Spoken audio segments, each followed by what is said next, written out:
આવો બેને મૂકો, બેને ઘરે મૂકી દો. બીજે દી ત્રીજે દી જે આ તમને હાઈ ક્લાસ દેખાતો તો એની કર્મ આવવા મળશે. ચોથે પાંચમે દી તો હાવ લોંદો થઈ જાય. આ 15 દી સુધી એમને પડ્યું છે. તો એમાં બેમાં ફેર હું ઈ જો તમે નહીં સમજો ને તો કોઈ દી રીંગણું સમજાશે જ નહીં. સમજાય છે ને? ખાવાનું તો બે ને છે. જો તમે આ ખાઓ તો તમે એવી જ થાવ 15 દી ઓલા થઈ જવાના.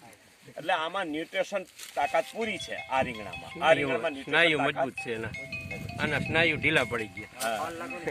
માયકાંગલી જાત છે. માયકાંગલી જાત છે.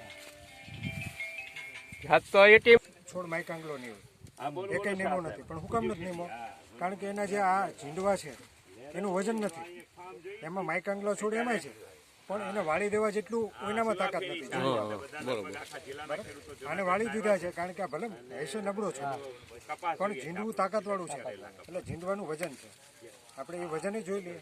બાજુમાં જ છે બે બાજુ રાસાયણિક બીટી.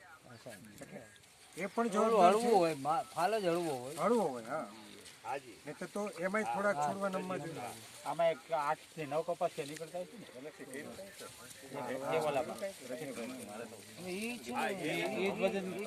કપાસીની સંખ્યા તો છે ને ત્યાં ઋતુમાં જેનું બંધાણું છે અને આપણું છે ને માંગરોળ જે સાદા ગ્રામ છે ને એ જાત છે એમાં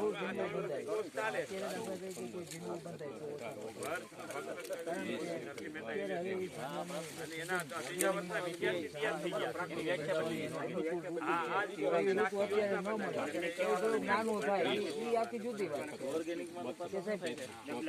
એવું કઈ નથી. હરિભાઈ, આમાં સહજીવનમાં શું શું એવું હરિભાઈ?